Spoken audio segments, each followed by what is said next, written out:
To be honest, I did not feel unsafe. Wala. Allende Abierto. Oh, grabe yung architecture dito. Yes.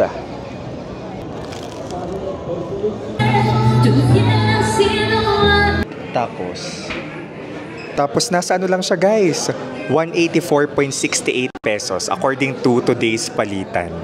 So, share ko lang guys, ito yung mga eksenang nagugulat tayo, culture shock, kasi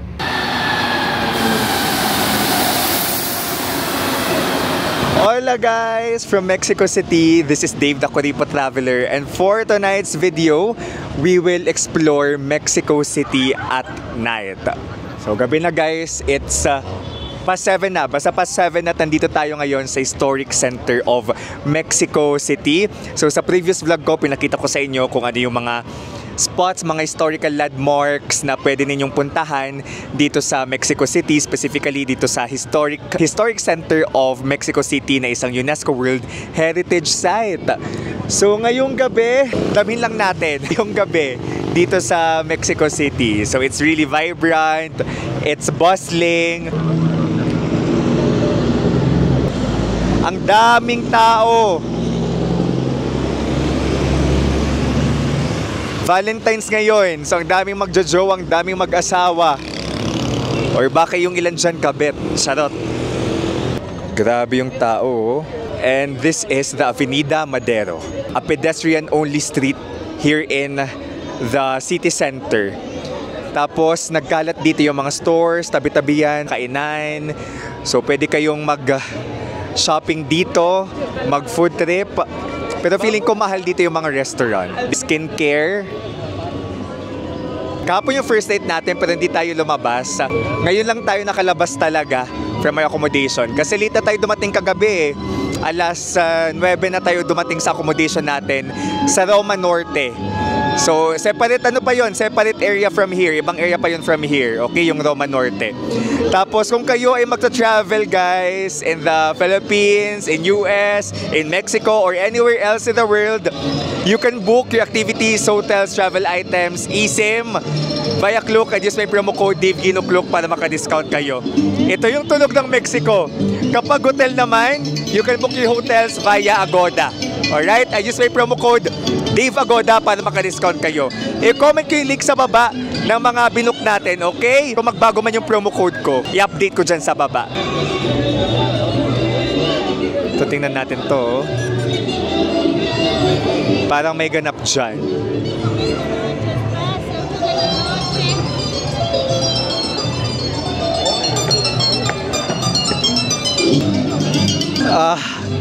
This is Mexico. Pwedeng tumambay dito tas people watching lang, no? Sa dami ng tao. May Circle C din pala dito. Merong ganito sa Vietnam. Vietnam pati Bali ata. Anong pinagkakaguluhan ng mga tao dito? Oh. Patok na patok sa mga chikiting. Literal na mga chikiting. May tindahan dito na I'm not sure if parang hindi siya Apple Store talaga. Pero parang Apple Store na rin. iShop. iShop. First time ko makatinig ng iShop. Para sa mga Apple items siguro to. At pagpasok pa dito, may mga kainan.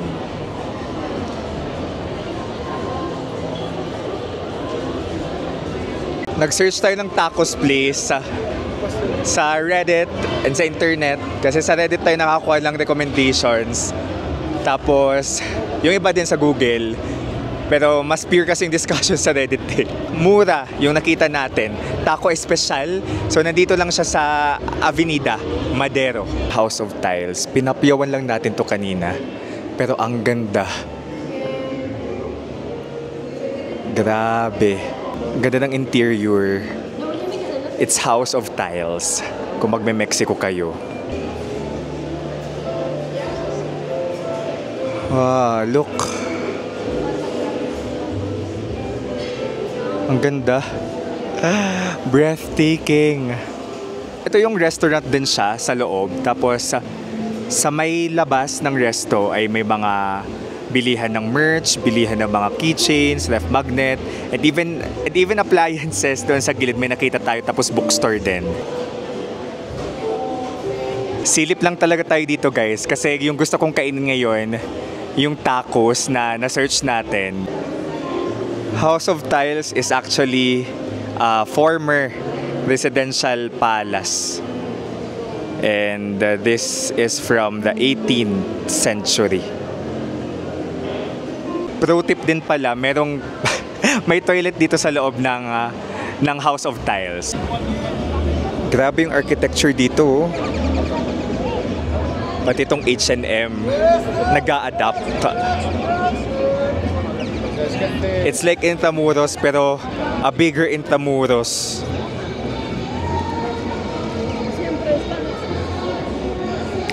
Kumbaga ito yung Myeongdong ng Korea. Yung kung nasa yung mga turista. Or Ximending ng Taiwan. May mga nagbabasking din dito.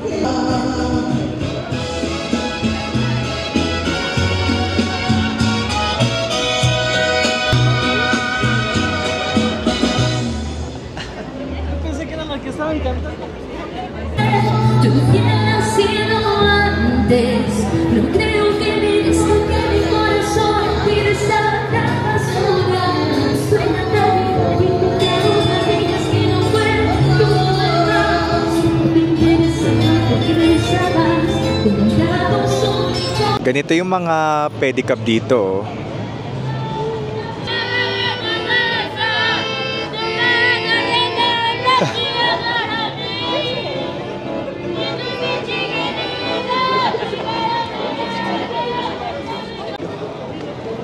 Eto na, nakita na natin yung tacos place.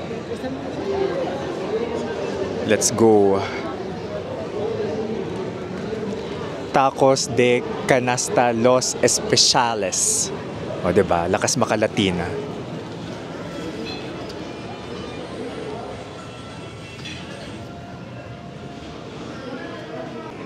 Google Translate tayo.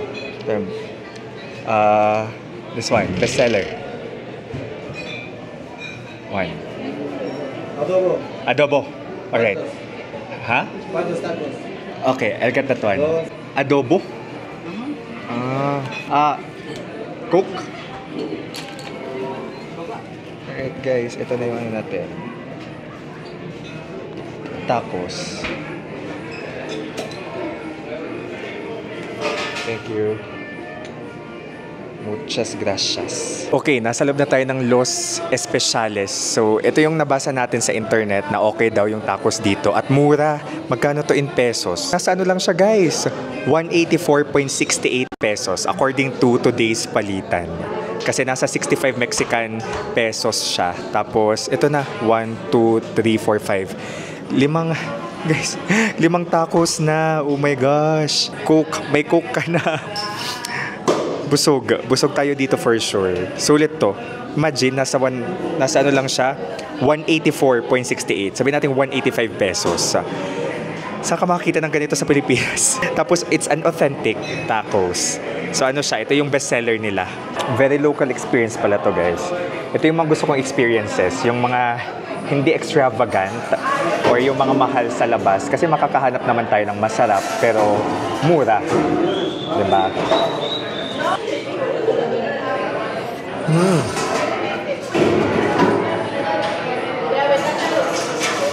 Hindi tinipid sa karne.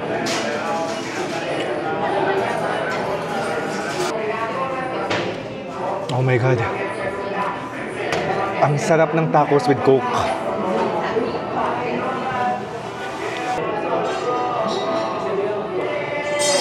Pwede to guys for sharing talaga. Sayang wala tayong kasama. Ito yung mga moments na naisip ko, mas okay may kasama kapag kumakain tas marami yung food. Mabilis ako mabusog guys. May taba siya guys. Adobo just like in the Philippines. Magkakapatid talaga tayo mga Mexicano at mga Pilipino, no? So, it's been a while since uminom ako ng Coke. Last uminom ng Coke kasi hindi tayo nagsosoft drinks guys. Kasi yung naisip ko, umiinom ako ng something para ma-quench yung thirst. Pero pag uminom ako ng Coke, mauhaw lang din ulit ako. Tapos yung lahi namin may diabetes. So, lola ko diabetic, papa ko diabetic. Kaya ina-avoid na talaga natin yung sweets. Pero ngayon, okay, inom tayo kasi nagtatapos tayo ngayon sa Mexico. 9:02 na pala guys. Yung accommodation natin ay nasa Roma Norte. So around 30 plus minutes kapag i-commute. Magko-commute lang naman tayo. So yung commute natin ay metro or yung train, tapos bus. And then pansin ko pala dito, wala gaanong English na mga signage or text. Pati yung locals din, hindi sila ganong nag-i-English. So gumagamit pa tayo ng Google Translate. But it's fine. Sabi pa nga ni Janine Tugunon, speaking English is not prerequisite to being a Miss Universe. Charing. It's the heart to inspire and to, basta ganun. Yung universal language for me din, it's kindness. Yan din atang sagot ni Teresita San Marquez, ni Winwin Marquez, sa Rina Hispo Americana. Iba-iba man tayo ng ligwahe. Yan din yung natutunan ko sa pagta-travel, na iba-iba man tayo ng ligwahe, nasa ibang lugar man tayo. Doon ko talaga na-realize na yung universal language talaga natin ay kindness and willingness to help. Kaya masaya din mag-travel kasi na-challenge tayo eh.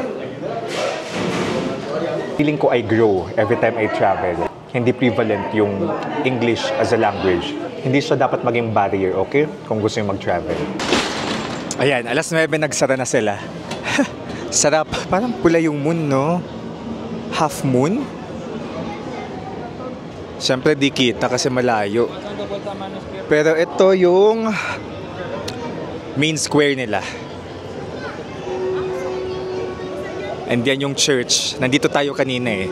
Gusto ko lang ipakita sa iyo yung itsura sa gabi. And alam nyo ba guys, napakabait talaga ng Mexicans. Kasi kanina, syempre mag-isa lang tayo.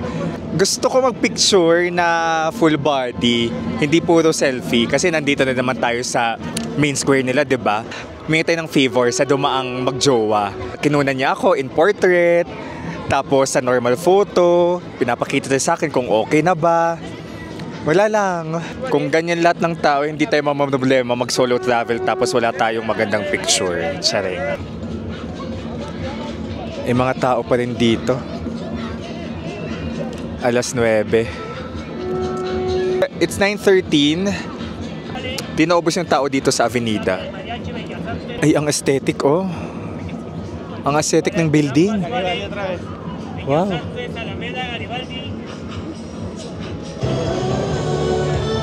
Oh my goodness. Kamukha niya si Iron Man.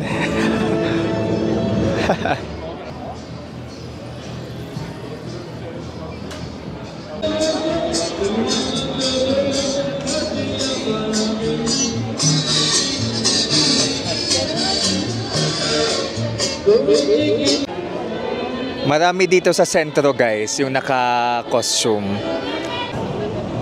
Excuse me, how much? 30? Siyempre mag-dessert tayo guys. Churros.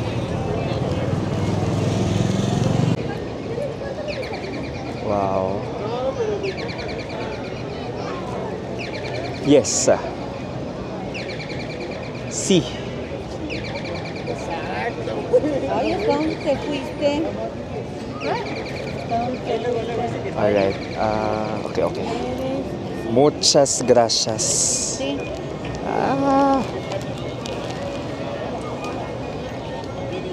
Look, our first churros. This is worth 85 pesos. So, may tayong 1, 2, 3. Tatlong piraso ng churros. 85. Okay na, no? Tapos, it's an authentic Mexican churros here in the heart of Mexico. Kahit hindi siya mainit, ang sarap. Yung mga churros naman dito, hindi naman mainit eh, kasi nasa kalsada lang naman. This feels like an authentic Mexican food trip. 85 pesos lang. Tatlo na. May chocolate syrup tapos may milk. Kung magme-Mexico kayo guys, anong unang yung gustong kainin?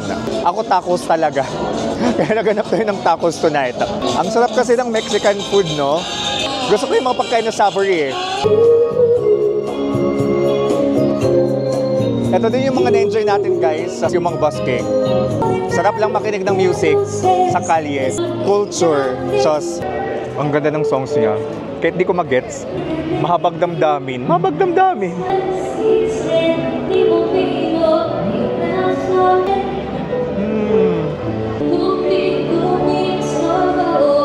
This feeling.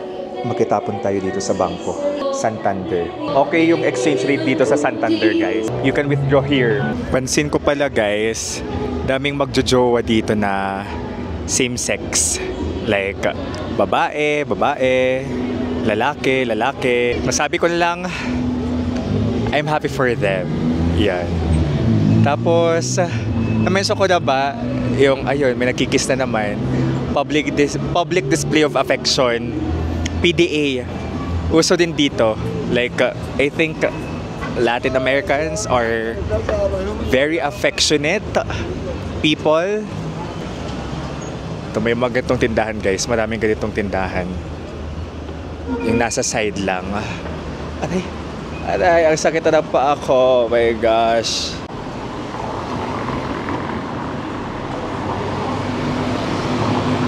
Ganda. Nakakain tayo ng murang tacos. Tas marami. Tapos, nakain din tayo ng churros na nasa kalye lang. It's an experience. Bukas nakatour tayo eh. So, huli tayong nakatour doon sa mga pyramid. So, yung 3 days natin sa Mexico, sulitin natin. First day was jam-packed.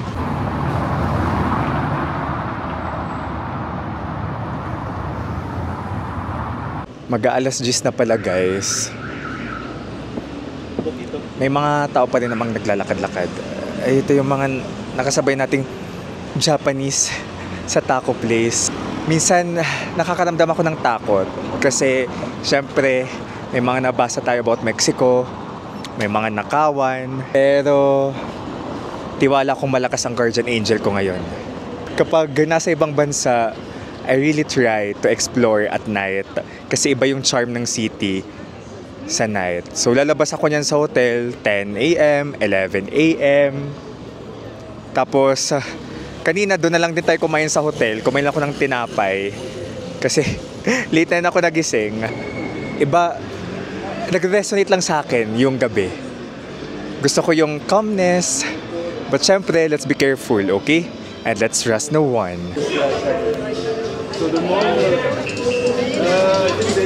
Oh. 19 Mexican pesos. Mura dito ah.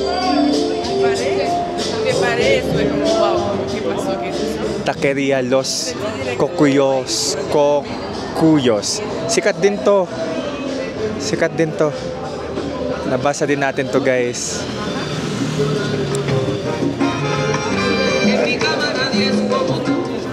Ang cute pa nung nagluluto.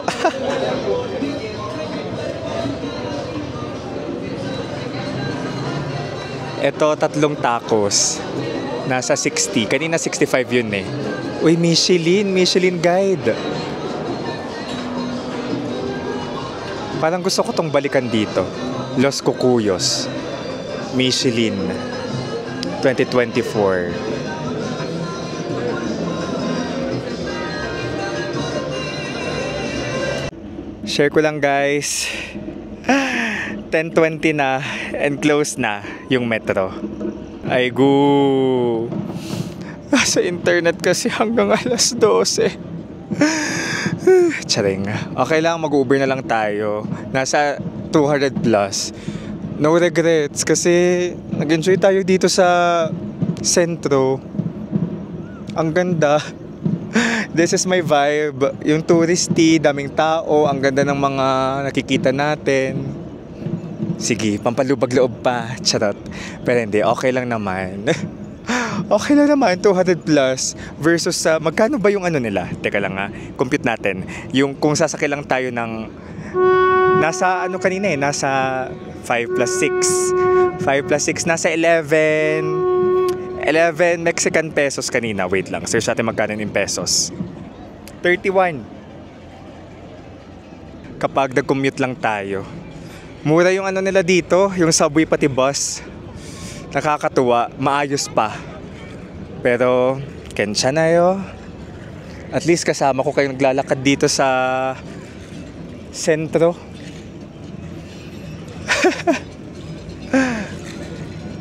Saya oh, dami pa rin nakatambay. Okay din kayo magstay sa area na to kung maghanap kayo ng accommodation in Mexico City. Ganda, ganda talaga. Ang ganda. Di kaya pwede pedicab pa Roma Norte. Charot. Here from Centro. At least kita natin ngayon yung night scene sa center ng Mexico City. Yeah. So, may mga pulis dito, pwede kayo magtanong kasi baka meron pang public transport. Still open? Sí, sí. Ah, okay, okay, see. Oh my God. No, Roma Norte. Sí, pero por el metro. Okay, metro. Oh, Pino Suarez. So, here, here, Allende? No, ese Allende, está abierto. Allende abierto. Ajá. Oh, Pero va por la Condesa. I'll go to Allende Sí. and Pino Suarez. Muchas gracias. Muchas gracias. Yeah, yeah. Sí. Thank you so much. Hola. Muchas gracias.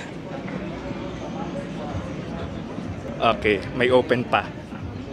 Alright, may open pa guys. Punta tayo sa Allende. Doon tayo bumaba kanina eh. Tara.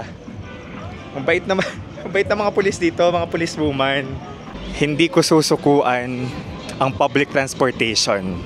Okay? Di natin susukuan yan. Guys, charan! Dito din tayo galing kanina sa Allende. Kung saan tayo nang galing, doon lang din tayo babalik.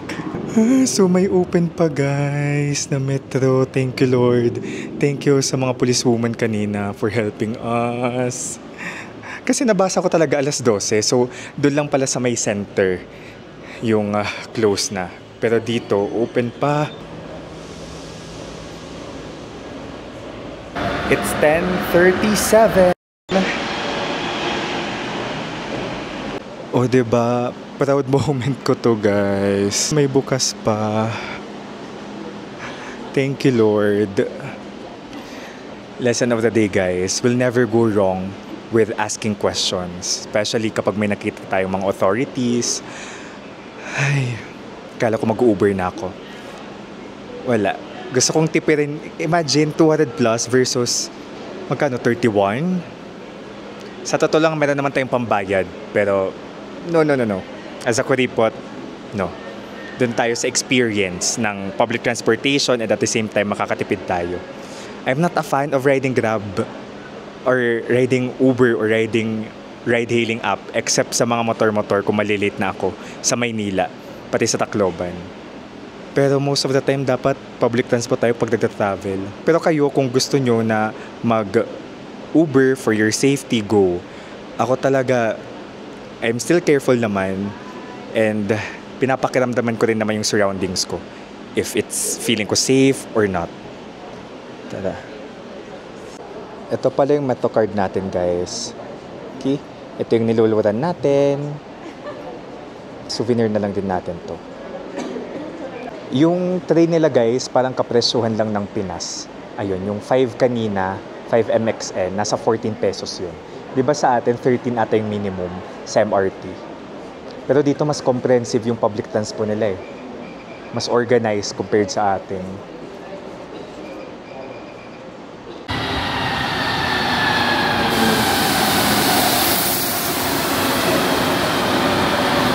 Wala na gaanong laman. Kanina super puno yan, as in.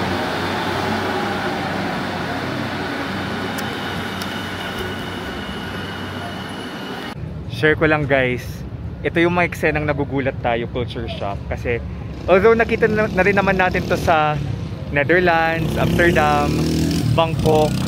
Pero legal yung marijuana dito for recreational use.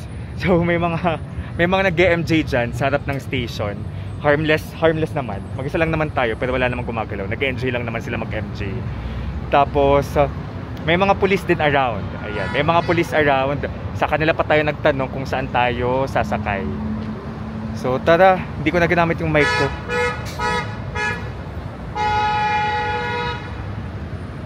Ibang lupalop na to ng Mexico, guys. Mexico City.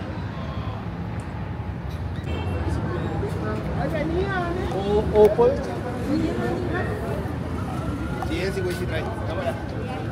Alright. Ito na.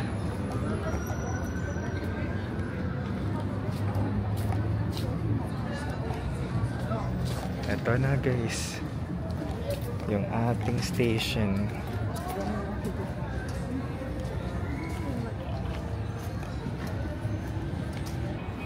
Tap ulit natin. Excuse me, is this here? Puebla, Santa Cruz? Puebla Santa Cruz. Yes. Yes. Where? Here? Jardín Pushkin. Yeah, there. The green. A su derecha. Okay. Beside. Oh, muchas gracias. May night market dito sa may Hidalgo Station.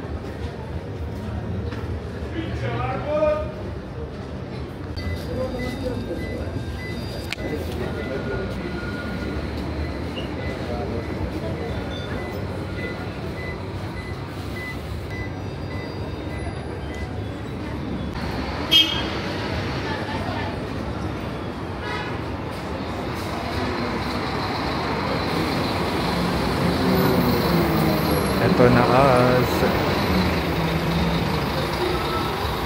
Alright, I just opened my Instagram and I saw Diana's message to me. So Diana is our Mexican BFF. So I've mentioned her several times in my vlogs while I'm in the US or here in Mexico. So sabi niya, send me a video to repost in my stories. Haha, I'm really sad that you are in my home without me. I'm also sad. May mga nagtatanong, I mean there are people asking if I will meet you, Diana. But unfortunately, Diana is in Korea and not in Mexico right now. So she's with me in spirit here in Mexico. This is her home. Hola, I miss you, Diana. Okay, I will tag you in this story. We survived. 11 na at we're back in our area of accommodation dito sa Roma Norte. Grabe! Akala ko, ito yung mga moments talaga na nakaka-inspire to just keep going. Yung feeling mo wala ng hope. Dahil pagtingin mo, ba't sinaraduhan na ako? Sarado na yung subway. Pero in the middle of your journey or habang patapos ka na sa journey mo, malapit na tayong makauwi. May nakita tayong mga policewoman, 'di ba? May mga taong makakasalubong mo along the way na siyang magbubukas ulit ng pintong nagsarado para sa iyo. So maraming salamat again sa mga policewoman na nakasalubong natin kanina. So, ayun, nakita nyo naman yung struggle natin. Nakita natin close na pero may mga station pa palang bukas. So, don't be... Ay, parang masay dito. Don't be afraid to ask, okay? I think that's the lesson of the day. Don't be afraid to ask. Don't give up on you think pwede pa, kaya pa. Huwag susukuan hanggat hindi pa final yung sagot. Kasi akala ko talaga close na lahat. Pero ayun, nakatipid pa tayo. Alam kong 200 lang naman siya, pero 200 din yon versus sa magkano lang, 30 plus na gastos natin for bus and train. Yun, and to be honest, I did not feel unsafe. Yun, kasi prior to coming here, kinakabahan actually ako sa gabi kasi 'di ba, mahilig tayong lumabas sa gabi. Kahit sa New York, umuwi tayo alauna, alas 2, alas 12. Uy, parang ang saya doon. Pero uwian tayo, may tour pa tayo bukas. Tomorrow magsa-search ako, baka may magandang pub or rooftop bar na may live band. Gusto ko siyang ma-experience. Yun guys, at least may idea kayo kung how it looks like at night. Yung sentro, tinatawag pala nila yung sentro. Ito ang Roma Norte. It's more laid back, okay? Yung sundo natin tomorrow, mas malapit lang dito. I think yung mga sundo sa tours, nandito talaga sa may Roma Norte area. Actually, gusto ko pang tumambay dito sa labas, pero may tour pa tayo bukas. So, end ko na yung vlog dito. This is Dave, guys, the Kuripo Traveler. Let's live our best lives. Bye-bye!